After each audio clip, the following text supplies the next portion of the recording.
Okay, Rishma. Rishma is a strong advocate for OT and seniors' health. If you follow her on LinkedIn, you will see her sharing that wisdom through different discussion panels. She's very loyal and supportive. I think Rishma has liked every one of my social posts on Facebook and LinkedIn, and often will do that within seconds of me posting them, which in the very early days, I very much appreciated the support. She definitely knows how to make other people feel valued. She works with Veterans Affairs and insurance claims. Yes. With a focus on the aging population. She started her private practice in April of 2020 at the height of the pandemic, and just last month brought on her first contractor. She also works in Vancouver. I want you to just tell me a little bit more about how you decided to go from being on your own to bringing another contractor on, and how did you find them, and what is that looking like for you? So it's a very interesting story, and Margot's laughing because she knows the story already.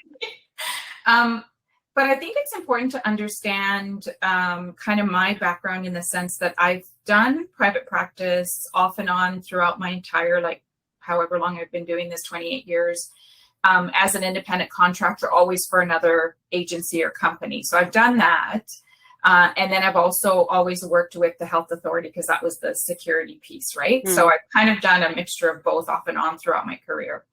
And then faced a little bit of a lot of a toxic work culture in the health authority. And finally, after 25 years, gained the courage to go, I think that I can do this on my own. I really think that I have what it takes to do this.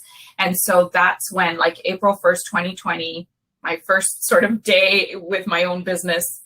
And all I ever wanted, my only intention was to have enough work just for me, right? So just to have enough work that, I'm good and we can pay the bills and I can put money towards retirement. And that was kind of my goal. My intention was never to expand or have other contractors come on board or anything. But things just evolved. As I started to get more referrals, the referrals started to become very refined through Veterans Affairs Canada. So then I had to really go, okay, so now maybe I need some kins to contract their services because I'm getting all these rehab files. So then I started to bring some kins on board, right? And started to do that. And, now I'm at a place where, like Kelly said, you're able to really prioritize your life and decide, what you want to do with your business in terms of what else is going on for you in your life, right? So I was at the point where I was like, yeah, I think that I'm actually working beyond full time. And my goal was never even to work full time in the first place. So, got to a place where I was like, yeah, I think that I need to bring somebody else on board. And it just so happens that my nephew is an occupational therapist. Oh. And he's been working in private practice in the Lower Mainland for about 2-3 years now. And I never wanted to force him to come work with me or anything like that. All I did was, I was like, I'm going to go on vacation. Do you think maybe you could cover for me for a couple of weeks? And it just kind of started that way.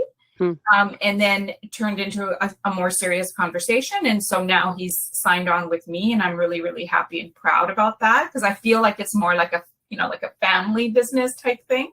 And so that's kind of how things have just shifted and rolled along for me. And I just feel like I've just gone along with the flow of just doing good work and then seeing where it takes me.